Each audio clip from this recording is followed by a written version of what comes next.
gotta understand the enemy's not the man, it's the mindset. Killing my people that's in a similar to COVID. No sense. How you take a life without a motive? Tired of seeing protest, dying to see progress. For the person that'll win in the end, doesn't really matter what's the color of the skin. When the bullets scatter, when they bleed from within, haven't we shed more blood than these tears? I'm Brittany Schock. I am the Engagement and Solutions Editor at Richland Source. I see some familiar faces, others I don't know, so that's exciting to me that I get to meet some new people. You guys all know why you're here, right? To talk about some difficult things, and exactly like Damien said, you know, this is about listening to each other and being respectful, and we're gonna get into some great conversation, and I'm excited. I hope you guys are excited. So like Damien said, I think the best way to do this is we're gonna break it, since we talked about different segments, we'll talk about kind of racism as a woman, and then maybe racism as a mother, and then we'll go into like, what does it mean to be a strong woman? To end it with, because then I'm going to end with some empowerment, right? And I'm going to go out of here and feel like I'm Wonder Woman. I'm going to take on the world. So I'm excited for that. So first of all, I guess to start with, what does it mean to you guys? And anyone can start. Don't make me call on people, because I'm going to hate that. But to start with, especially, you know, here we are in 2020. What does it mean to you to be a woman and be feminine and be in this world we are right now, in this climate we are right now as a woman? How do you guys live in your own bodies and your own lives as a woman every single day in this kind of environment that we're in right now? What does that mean to you? I'll start. Thank you, Amanda.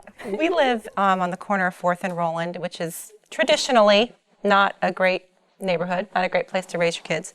And I've kind of developed a thick skin, not so much to absorb, as a way to absorb what happens around me, but to deflect the negative opinions of being a white, traditional Christian family in the ghetto. And Deanna chastised me many years ago and said, do not call it the ghetto. And I was saying it facetiously, and she laid me low. And I haven't used the word since. So, because she's right. So it's hard to be soft when softness is required, when I know that my friends of color are suffering right now, and that this is really not a great environment for you to be raising your babies, and for you to be sending your husband out or your man out or whatever, yourself. It sucks. So it's hard to balance that warrior and that toughness, but also the vulnerability of being a woman and walking in that as well, and doing those things together, but also knowing when it's right to be each one. Thank you for sharing. Yeah, I think that like as a woman and as a mother, like you're very compassionate. We feel things deeply. You want to take care of people. So especially like for me with my kids right now, and just the things that I see happening, like you are in protective mode, and it's difficult. You can't protect from everything. So it's definitely a struggle, because all of your mothering and tendencies are like at full force, and sometimes you just feel helpless. I think when you talk about just balancing kind of what Amanda said, being tough and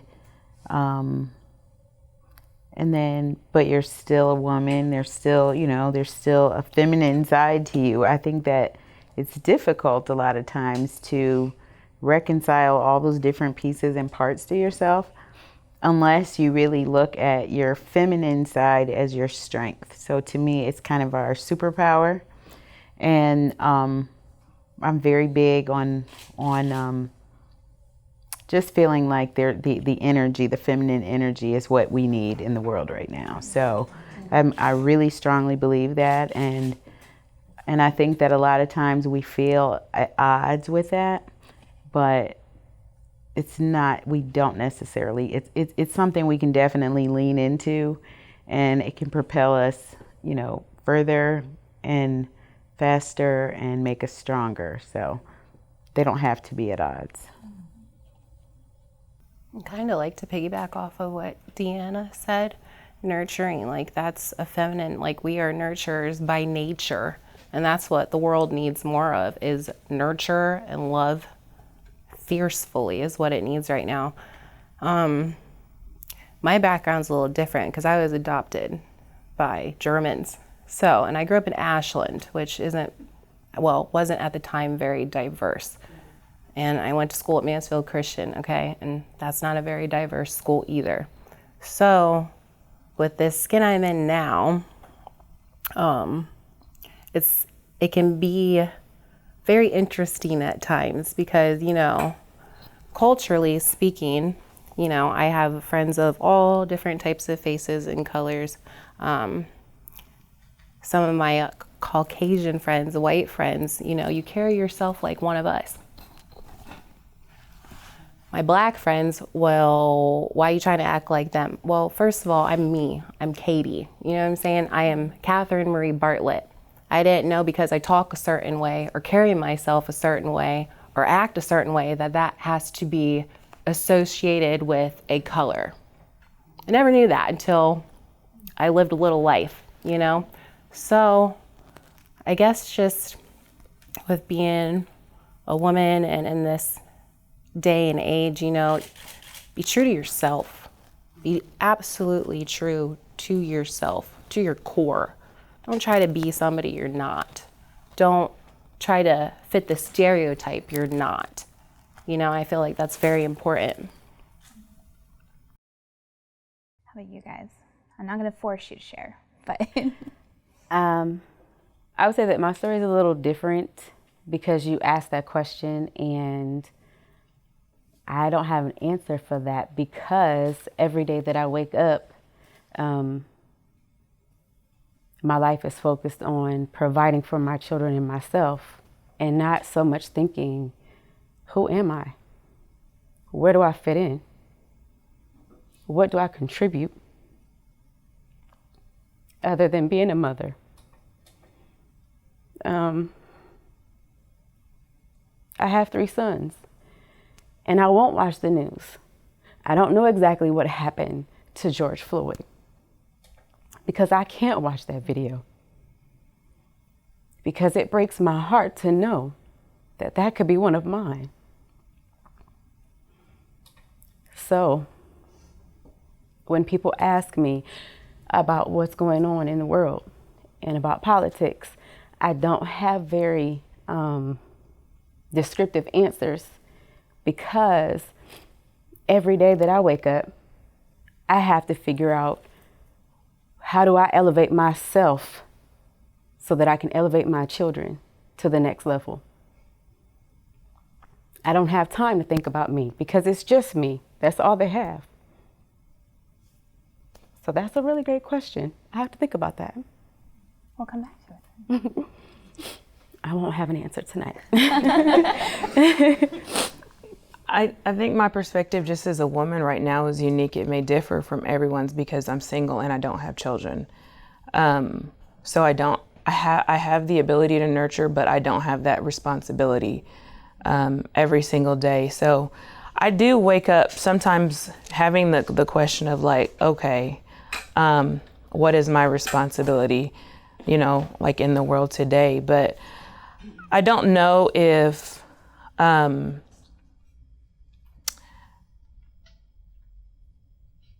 don't know if I really struggle when it comes to femininity or the struggle between masculinity and femininity. I just kind of wake up, all right, I have to do what I got to do today. If I have to have a tough conversation, I have the tough conversation. And when I look in the mirror, I have to just make sure that I'm okay with me and just do the best that I can to influence the people that are in my world. Mm-hmm.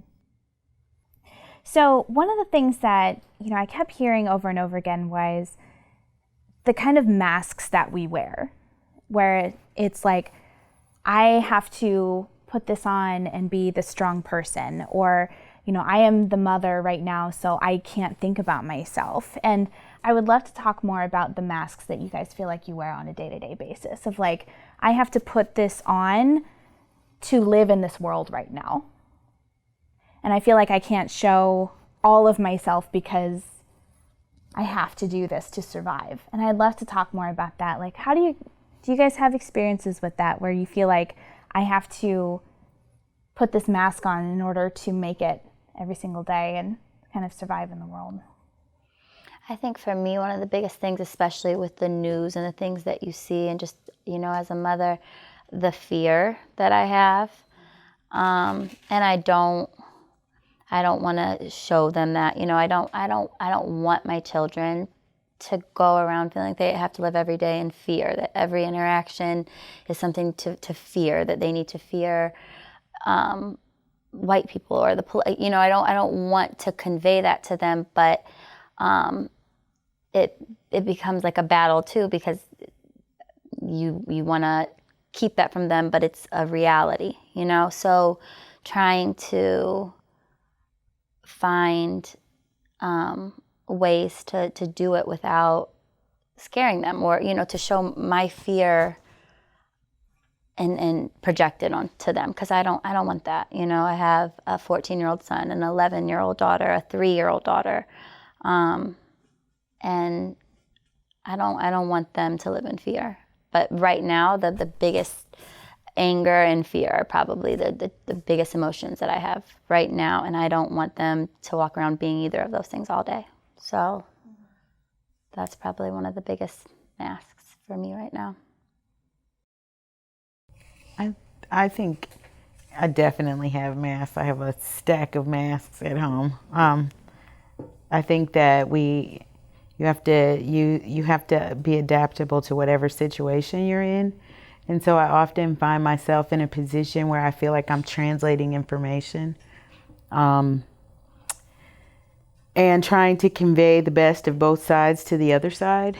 And so during times like this, it's an emotionally raw thing. The last 2 to 3 weeks have been incredibly difficult for me, really, really difficult. And it's just because I always talk about, you know, the safe, sterile distance from racism that we have in our professional lives. So we've been talking to people about statements and things like that. And it's this very cold, impersonal, transactional kind of a thing that we have within these different institutions. But in reality, when you leave there, or maybe right in the middle of your Zoom call, your own kids call you. And like Marie, who I can completely relate to, you know, I have 3 sons as well, and we're extremely close, very, very, very close. And my sons are 26, 27, and 30 years old, and out of everything that's happened, the most difficult thing that I saw was being on FaceTime with my 2 sons that live out of state, and them trying to talk to me about how they're going to tell my son's 10-year-old what's going on right now, which ended up with 3 people in tears, these 2 grown men. And my son says to me, you know, how do you tell a 10-year-old that there are people who are just going to hate you or be afraid of you?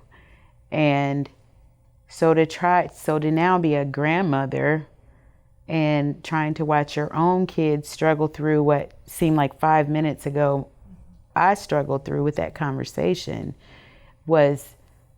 is weird in contrast to the conversations that I have in my work life.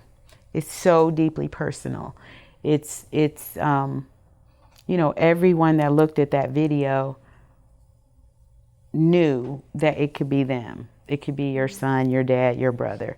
There was something that like shook everyone, that we all, you know, I saw a sign where it said, you know, when he called out for his mother, he called all the mothers. And that's where that hits you in your soul, because even as a mother, if you were standing there watching that happen, you can do absolutely nothing about it. And so it's a time where your kids need to understand your strength, and they need to be able to follow your wisdom.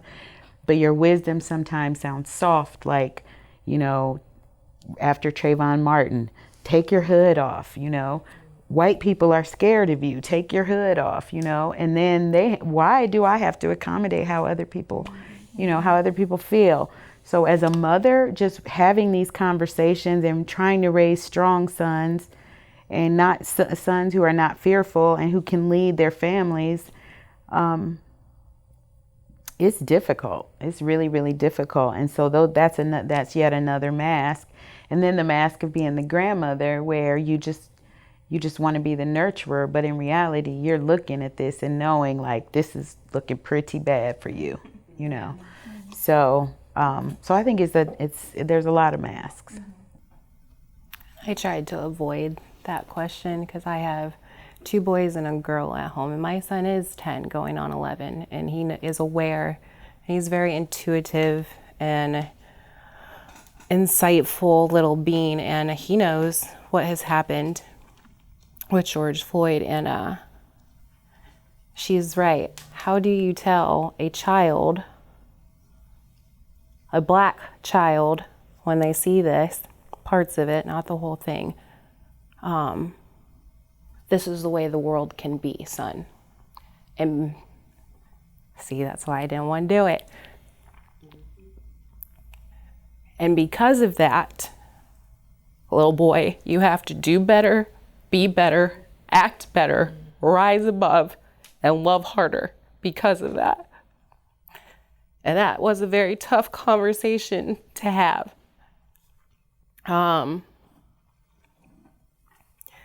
But I also instill in him, Carter, I truly believe this. We are one race, and that is the human race.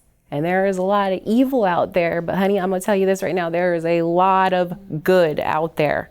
Focus on the good. Focus on it. Do not get fixated on the evil that the headlines is trying to force in your head right now. Do not get fixated on that.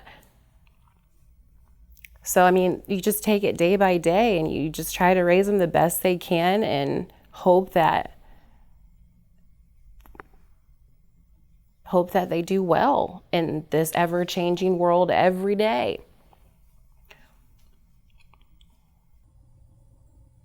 I think a big thing is trying to teach them that they don't have to own it.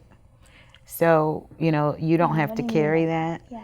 Well, like the conversation with my sons about, you know, trying to talk to my grandson was basically, you know, he was sitting there and he said, I remember exactly when I first learned about this kind of thing. This is what my oldest son said. He goes, and I just want to build him up so high before everyone starts chipping him down, tearing him down. And just to hear them talking about how how they've experienced things themselves and all that, it's just, you know, it's just bad. You know, it's just really, really bad. And when they were saying that about talking to him, he was just saying, you know, I don't want him to grow up and think badly about people, but he said the exact same thing. You're going to have to be twice as good to get half as far. Yeah. But even that doesn't guarantee you a spot in safety, which just is infuriating. Mm-hmm. Mm-hmm. So yeah, I think it's just complex all the way around. You guys are talking about, especially the moms here, are talking about having those hard conversations. Do you guys remember your parents having those conversations with you? And do you remember how you felt that first time? Yeah. I had the opposite conversation with my parents because my dad was a policeman who was jumped in a park by 4 black men. And then later on, when I was an adult, he was, my dad is white, and he killed a black man on duty, went to trial, you know, all that stuff. So I had the conversations of, there are just some people you have to be more careful of in this world than others. And it wasn't, you don't realize sometimes you don't realize the layers you put on until they're starting to get heavy and you think, wait a minute, you know. So, and I'm actually the opposite. I'm starting to take the mask off. I'm like, you know what, I don't care. Here's how this is gonna go. I know that you hear the N-word in this neighborhood, it better never come out of your mouth, and this is why. And everybody's the same and God loves all of us. We're all made in his image. So how can one of us be right and one of us not be right? And just, so I'm kind of just like over it. And the Claire Huxtable is coming out of me right now. So like, she was my idol. So, but even that was like not, like it was just, we're white, they're black, we're different. So we're having different conversations in our house, you know, and just, it's not going to be that way. So. But I also think people can change. I've seen it, I've witnessed it, I've done it to very narrow-minded people. With my upbringing, like I said, I was adopted by white people. My brother is currently on the police force. I'm married to a white husband. I had a kid by a black man before my marriage. So I have one black child and two mixed. So my world is very, very, very blended. Just as the world is. And because of that, it has given me an advantage because of my blended family and my upbringing. It has given me the advantage of I can sit down and listen to why somebody doesn't like me because of the color of my skin and try to understand where they're coming from and try to change their point of view and try not to be like, well, I had this interaction with this black person or this black man or this black girl and, you know, it just put bad taste in my mouth for all of you. Okay, let's talk about that. Let's talk about that. Her name's Teresa and she's 63 years old and she was raised in Kentucky and she used to be my neighbor.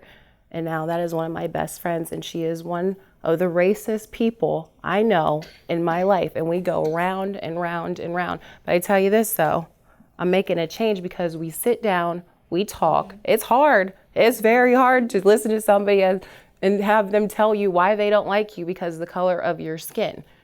Or they think that you are a threat to them because of the color of your skin, or that you were dealing drugs out of your house because of the color of your skin because you just moved in the neighborhood. But it can happen, and it needs to happen, and it should happen. And we have a lot more commonalities than not with white versus black, if we can just talk about it, you know? So that's where we need to start as a society. This right here. Everywhere. Everywhere.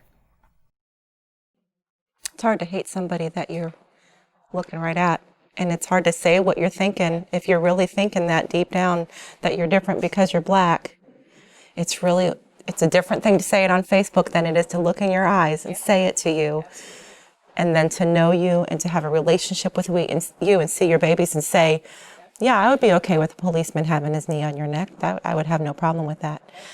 Any more than I would say I would have no problem with him doing it to my husband. It's harder when you have a relationship with people. And I think that's, yeah, and you are exactly right. This is what we need. That makes all the difference. Mm-hmm. Katie, you talked about, having those tough conversations, and I want to go back to something Deanna talked about, which is like the sterile environment of talking about racism. I want to dive into that conversation, but I'd love to kind of get your perspective of what does that mean? What did you mean when you said that?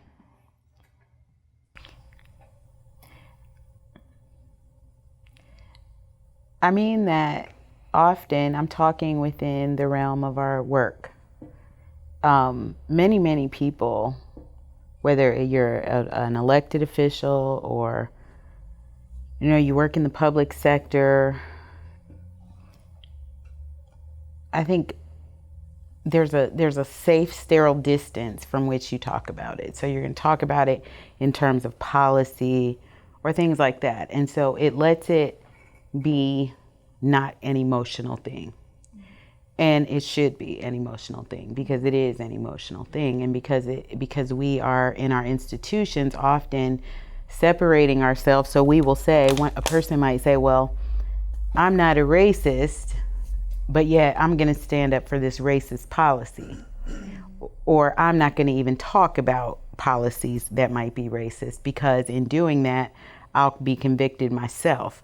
And I think that in our community, where you have so few voices of any color at so many decision-making tables, I think that it's critical that people have information. I don't understand how people make decisions without any input from people. And so I know anyone who works with me, they get input. I mean, I'm the input. If you call me to the table, we're going to talk about it. But I think that part of what I try to do in those cases is to let them see that this is something that is a humanity thing. This is not political. This is about a human being. And can we all, as especially leaders in the community, can you look at that and not condemn that? Because if you could look at that and not condemn it, then you should not lead. And so I think that having tough conversations and removing the sterility from those conversations and really talking about what it is and how it really impacts people and how it's a pipeline that just people are on a path from birth. You can predict, you're going to end up dead, or you're going to end up in prison, or you might be okay. But, those were that was the outlook for my sons, and now that's still the outlook for my grandsons. And so, you have to look at it as a human being. And I think that we are doing a great job as a country of removing any shred of humanity from these conversations where they absolutely need to be present. We should have some morality as human beings and be ready and willing to stand up and say something when we watch someone that our tax dollars are paying murder someone in front of us. Absolutely. I think too, what Deanna said just about, the sterile space with distance from racism, I feel like I am dealing with that with even family, because I was the first person in my family to date outside of our race. I was the first person in my family to have biracial children. And so I have all these family members who probably, still carry these deep-rooted race, like Damien was joking around, I am from Little Kentucky. My family came from West Virginia, from Kentucky, from Louisiana. They're Southerners, and they're mostly hillbillies. And it is what it is. I used to be so embarrassed, but it is. It's part of who I am. However, I'm sure they had those, views. And it like you said, I just kept kind of a distance from it, and nobody really said anything around me. And I didn't go to certain family reunions because I wasn't going to take my kids there. But now with everything going on, it's I have to have the emotion in it because it's my children. So I had a whole conversation with a family member who lives in Louisiana, and it was such a difficult thing for me. It was probably the most uncomfortable thing because I love him, because my father's not around anymore, so he has been like a father figure to me. But to see some of the things that he was posting and his reaction to my posts, and to have this conversation where you're right, it had to be emotional, and it had to be but this is my son, and this is something you cannot understand, but how could you post things like that, I had to get away from just not saying anything anymore. Because it was difficult, because I didn't want to lose a family member. I didn't want to upset somebody who was older than me, and I was kind of always taught that that's just how they thought. That's how they were raised, but it became so apparent that this isn't okay, and that's why this has went on as long. This is why we're here today, because nobody's having these conversations, and it's deep-rooted. And then these people with these deep-rooted, they go on to be police officers, and then this is what happens, I don't want those people to meet my son in a car on the side of a road when he's 17, and they're afraid of him for no good reason.